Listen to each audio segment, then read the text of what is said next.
Meski dalam kondisi pandemi COVID-19, pemerintah Provinsi Riau tetap memperhatikan masalah kebakaran hutan dan lahan atau Karhutla. Kepada wartawan, Gubernur mengatakan pihaknya terus memonitor Karhutla di Riau, seperti kebakaran lahan di Sinaboy, Kabupaten Rokan Hilir baru-baru ini.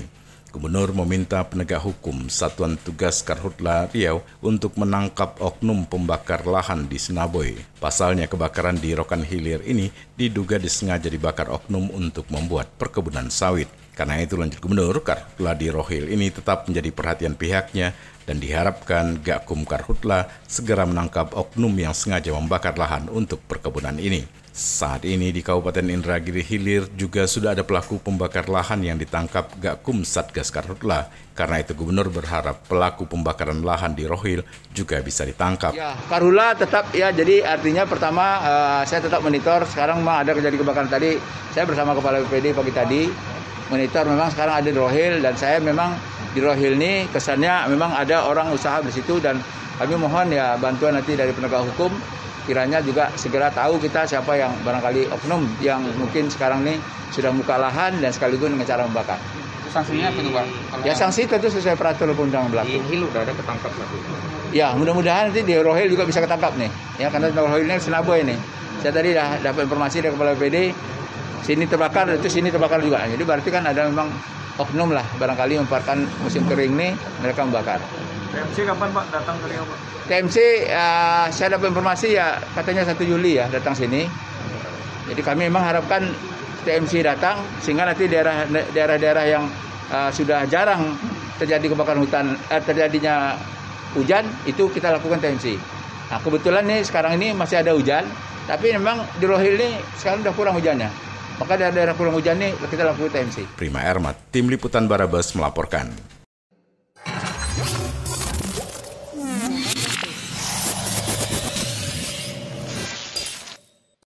Kepala Satpol PP Kota Pekanbaru Iwan Simatupang mengingatkan kepada para pelaku usaha untuk betul-betul menerapkan protokol kesehatan dengan disiplin. Jangan protokol kesehatan hanya dijadikan sebagai slogan saja. Hal ini disampaikan Iwan mengingat banyaknya tempat usaha yang tidak mulai patuh terhadap protokol kesehatan, terutama untuk tempat hiburan dan juga usaha kuliner yang tidak lagi menjaga jarak satu tamu dengan tamu lainnya, sehingga menimbulkan kerumunan. Selain juga daya tampung tempat yang tidak lagi disesuaikan dengan aturan yang hanya boleh 50% dari luas tempat yang ada. Lebih jauh, Iwan juga menegaskan akan memperlakukan sanksi tegas bagi tempat usaha yang terbukti melanggar protokol kesehatan. Iwan juga menyebut kebijakan ini berlaku sama untuk semua usaha yang melanggar protokol kesehatan. Lebih lanjut, Iwan menyatakan Satpol PP Pekanbaru yang tergabung dalam Satgas COVID-19 Kota Pekanbaru secara rutin akan melakukan pengawasan langsung di lapangan untuk penerapan protokol kesehatan. Tempat hiburan itu kita tetap melakukan pengawasan ya, pengawasan, monitoring terhadap pelaksanaan protokol kesehatan di tempat hiburan. Nah, kita meminta pada para pelaku usaha agar lakukan protokol kesehatan itu dengan benar-benar dan secara disiplin lah gitu. Jadi jangan hanya sekedar slogan saja, prokes diikuti benar-benar sesuai dengan peraturan perundang-undangan yang berlaku.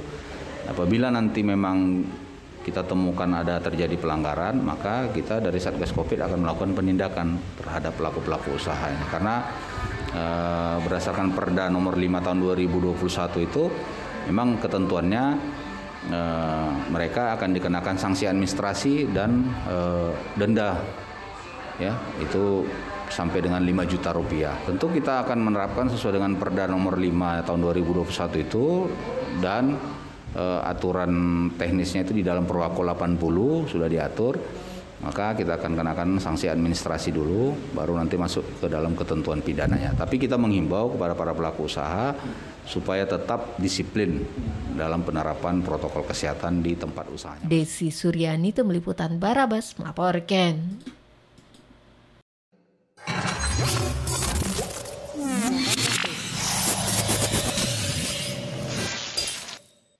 Gubernur Riau Samsuar menegaskan jika 2 nama calon komisaris utama hasil penetapan rapat umum pemegang saham Bank Riau Kepri telah diajukan dan masih berproses di Otoritas Jasa Keuangan.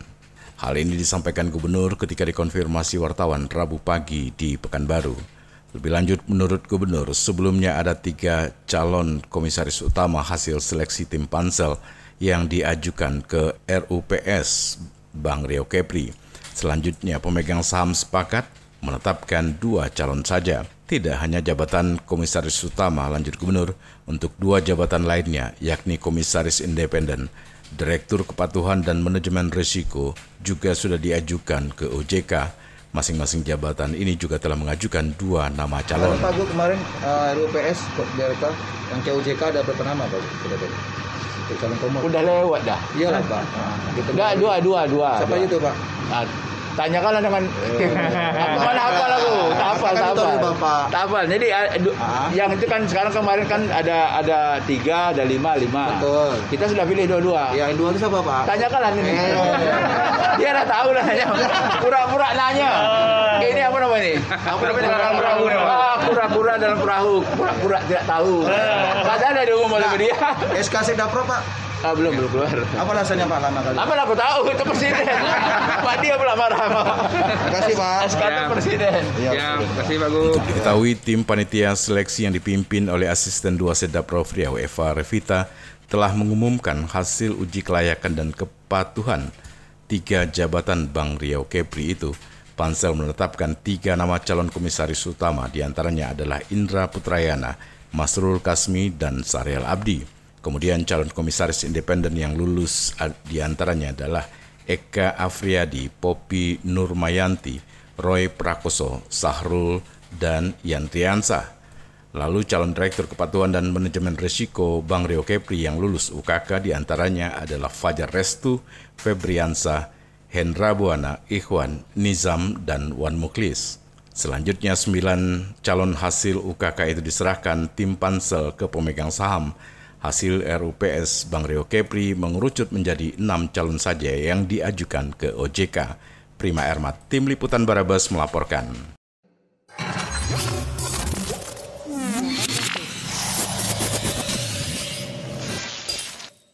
Rencanakan awal bulan Juli ini, penerimaan peserta didik baru untuk tingkat SD dan SMP di Kota Pekanbaru akan dimulai.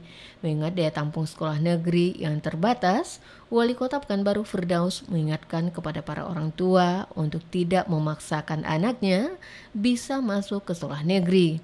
Karena diakui Wali Kota, jumlah tamatan SD yang ada saat ini juga tidak sebanding dengan daya tampung sekolah negeri yang ada.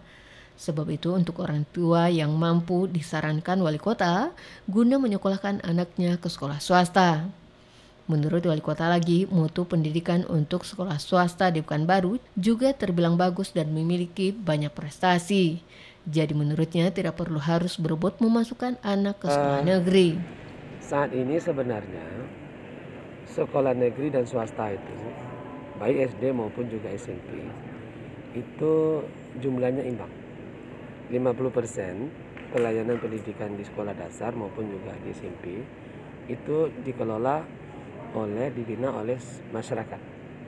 Pemerintah itu hanya 50%. Nah, kalau semua mau ke negeri, terus sudah jelas enggak cukup, ya kan? Kita berterima kasih dengan sekolah-sekolah swasta yang dibina oleh masyarakat ini dalam bentuk yayasan atau yang lain yang telah membantu pemerintah. Ya kan, untuk melayani 100% pemerintah nggak buat. Maka itu tadinya mesti bekerja sama. Itu pertama. Yang kedua, sekolah-sekolah unggul itu justru banyak di swasta. Ya kan? Jadi bagi yang mampu antarlah anaknya ke swasta. Ya kan? Bagi yang tidak mampu, tak apalah kita terima di negeri. Di lain pihak, Kepala Dinas Pendidikan Kota Pekanbaru Ismardi Ilyas menyatakan siap untuk menindak oknum guru atau juga kepala sekolah yang terbukti melakukan praktek jual beli kursi dalam penerimaan peserta didik baru. Menurutnya, seleksi penerimaan siswa baru mesti berjalan sesuai dengan prosedur yang berlaku. Penerimaan peserta didik baru tahun ini masih memprioritaskan jalur zonasi sekitar 65% dari daya tampung sekolah yang ada. Kemudian jalur afirmasi atau berdasarkan status ekonomi 15%. Selanjutnya 15% lagi jalur prestasi dan 5% lagi untuk kuota anak pindahan. Desi Suryani, Tim Liputan Barabas, melaporkan.